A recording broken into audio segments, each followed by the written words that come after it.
Well, good morning folks, good afternoon, good evening, depending where you're watching this in the world. We're going to go on a little adventure here of Nicosia, which is the capital of Cyprus. It's the only remaining divided capital in the world. In other words, it's got a border going right down the middle of it, and we're going to go right through it right now. I'm standing here on the northern side, which is in the Turkish Republic of Cyprus, which is only recognised by one country in the world, and that is Turkey. The rest of the world sees it as an occupation. These are old British post boxes. You can see that because it's got the crown and George King. So these were actually in the time of the British. So this was a British colony up until 1960. Whenever the British left, the Turks and the Greeks couldn't really get on, and eventually the Turkish army came in and invaded in 1974. This resulted in a lot of the population moving around. I'm not going to go into too much detail of the workings of what happened, but essentially the Turkish came in and the army came in and forced the Greeks south and the Turks moved north. And then, see, because the south is in the EU, the phone actually works, but when you're in the northern side, it doesn't. Border crossing this way? UK SIM cards still work in the southern side, but if you come to the northern side, it doesn't really work, folks. That's it, folks. That's me through into the no man's land. So you hand your passport into the border point there, which is Turkish authorities.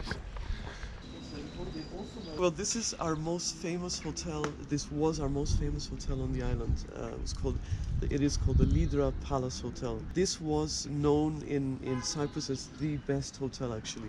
It has not changed since 1974. And what you see on the walls very correctly is our bullet holes. So we became independent in 1960 from the British. The British were here for many years. They were here from 1878, and then finally when we got our independence, this was a very difficult, the dark years of Cyprus, and there were a lot of tensions between the two sides. But one of the reasons was there was a movement called the OKB, and basically what they wanted to do was they wanted enosis with Greece. And these were kind of like the extreme fascist, the right movement. And also on the Turkish side they had another movement which was similar, and they wanted enosis with Turkey.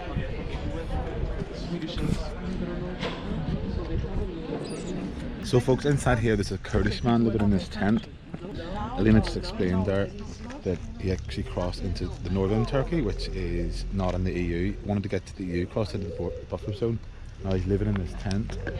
The UN are actually providing for him because this is UN territory. It's neither Turk Cypriot or Greek Cypriot land. So nobody has access apart from the United Nations. They're the only ones that can enter the house.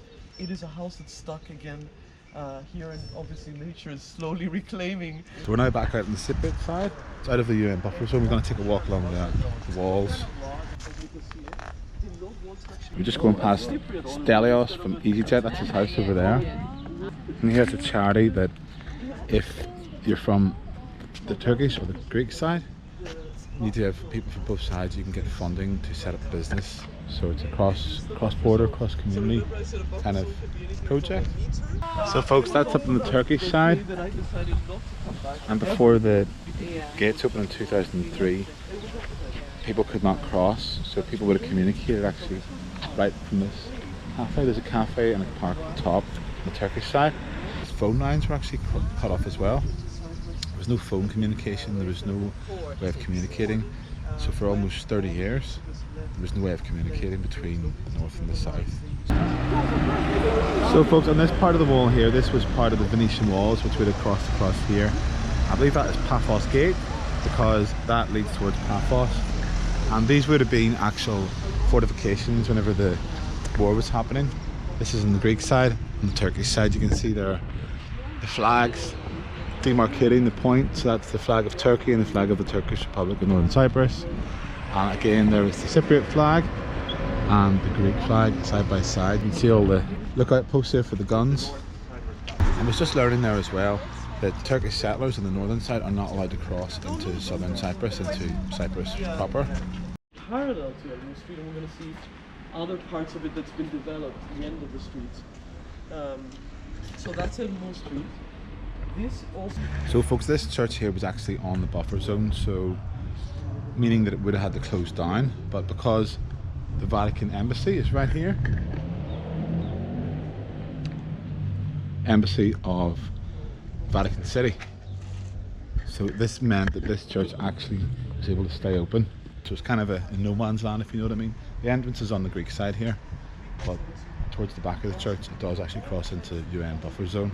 This here was the Spitfire Cafe, which was an enterprise between Greek Cypriots and Turk Cypriots. And it was very popular, but look at it now, it's just in dereliction. There has been a move to sort of reopen some of the businesses around the buffer zone. For example, when we just crossed earlier, that Cooperation Cafe is one of the examples. But unfortunately this one here has fallen into disrepair and it's a bit in a sorry state. From that pier from earlier, and then they added the wall once they were complete. Wood beams. Wooden beams. And That's red deal. Yeah. And they're faced with steel. Yeah, they say they're probably from 1480 approximate. Sorry, the walls were completed in 1570, but these were even older, and then they were placed once the walls were completed. 400 years old approximately? Yeah, Yes. yeah. This is the Maronite area, folks. Yeah. Maronite Church. Yeah, very similar. Maronite Cafe. The flag of Cyprus. European Union. Vatican, Papal flag, and Lebanon. I think. There's a Banksy. Can we go inside? Alright, passports please. So folks, I'm just inside one of the old passport checkpoints, or one of the old, I guess, military checkpoints. No longer used because the place is demilitarized now, so this is essentially defunct, but it's still here as a reminder. There's into the no man's zone. There's some sort of housing just right on the edge, as you can see. There's people living in these houses. There's a garden. It's kind of weird because the house is in the Greek side, but their garden is in the no man's land, so they can't actually leave. So this would have been where the Greek soldiers would sit and look out with their guns. There were houses also on the Green Line, especially in Nicosia, where people could use their house, but they couldn't use their garden. So they had their garden, their trees in front, and they had to take a hose inside the house to water their tree. Ridiculously. I just didn't want you to lose you guys. It's fine. It's a Volkswagen or something. So under this building there was some Toyota Corollas before 1974. Whenever this area was being bombarded, the guy actually decided to put all his cars into the basement so they'd be protected. There's the old garage. The owner, Dikran, he was Armenian. In the back there you can see another abandoned car. If you look through the sign just behind, not moved, it's still there. That car's been there for 50 years. You see it? Whatever you do, don't drop your phone down the hole. Yeah. 18 to 19, so 17 choice. Either live in a bit of your house, a tiny bit, or give up. So folks, this house here, it's partially lived in on this side. You can see the way it's maintained. But if you go around to this side here, it's all been dilapidated. All the concrete's all worn away. That's because that's a UN buffer zone and they're not actually allowed to live in that part of the house. This is the line for the Ledra Street crossing. Bit of a queue. A minute. They are not recognizing that territory. Basically, so it's an empty map. It's as if it doesn't exist. So we're just now taking a walk inside Nicosia. Ledra Street, which is the main shopping street. And we're on the Greek side here. We're very much European in look. Buildings are well kept, most of them. So folks, we're in the Hurricane Cafe. Time for coffee. Hi. Sausage rolls. We're getting a little tour of the bakery here. This cheese pie here? It's here. Just one? Yes, okay. One? One, yeah. So folks, we're going to try a cheese pie. This is a Greek Cypriot special, is it? Yes. Yes. Thanks. Right. You know, been in Lebanon and you guys. 7 different types of cheeses in this here, folks. More for the beef. Some are very good. I don't like that. We're going to have some Cyprus coffee here, everybody. Cheers. Cheers. Yeah. So folks, if you are looking a little bit of refreshments, the Golem Brew House is right on the UN Green Line. Yeah, right down at the bottom here. That's the no man's land. I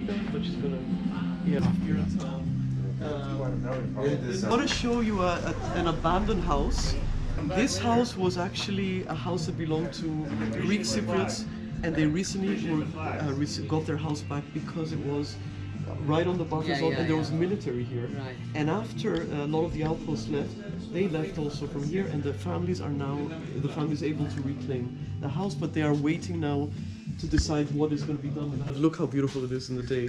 So this is also a very typically Cypriot house. Buffer zone. That's buffer zone? So knock, knock, knock. You know, Hello? let's hope nobody opens. Hello, is he in there, please? Can I speak to Sergeant Lieutenant? This house was abandoned for many years, since the invasion. And it's still intact, but it's very much run down. They're trying to redo it at the minute, trying to refurbish. This will not be able to be. No. So if they... That's a functioning brewery here, and this is the house being redeveloped. But they can only go up as far as that wall because that's where the Green Line is. I don't know if I can see what's over the wall. Can you get over there? So folks, this bit in here behind the fence has been abandoned, and that Land Rover has been abandoned. The key's actually still in it. Do you reckon I can get her started? And same with those old cars there, they've been sitting there for 40 or 50 years maybe. If we took this road all the way straight, we would end up by the Roman Catholic Church. Where we started. Where we started, yeah. So this is the end of that way. Just trying some olive cake here, folks. Yeah. So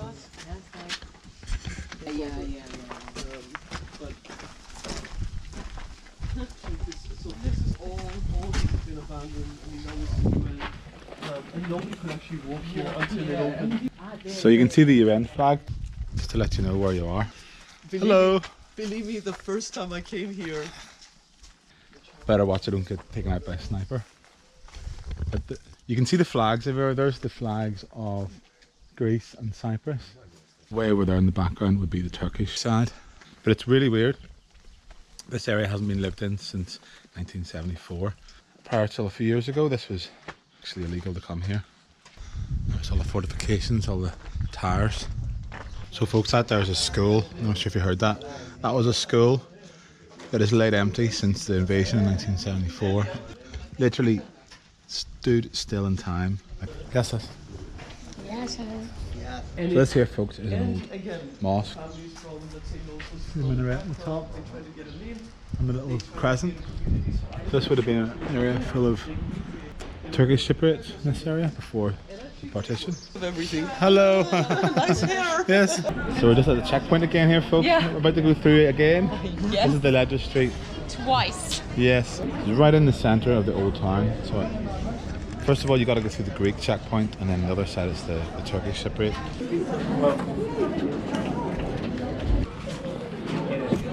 There's the line on the other side. It's everyone queuing to get back into Greek Cyprus. So that's it, folks. That's the first part of it. We're now in no man's land, which is UN territory. That's the Green Line, just up there, and up and down. That used to be a main shopping street, I think. So now we've got a queue to get into Turkish Cyprus. Show our passports to the other authorities.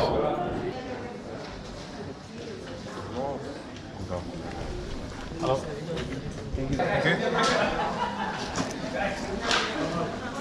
That's us, folks. We're through now. The Turkish side. That's a little shop selling messy t-shirts. Sure. Yeah, beer's this way. That's it. It's almost beer o'clock, folks.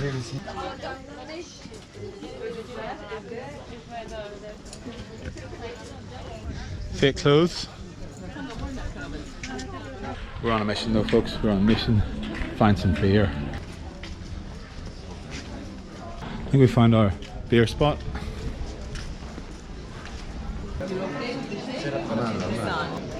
Lovely little courtyard here.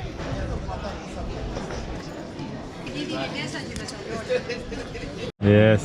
Are you getting some of them? Ah, yes. Salute. How do we say cheers in Maltese? Saha. Saha. Saha. Saha. Yes, yes. Sláinte in Irish. Sláinte. Sherife. Sherife. Sherife. Sherife.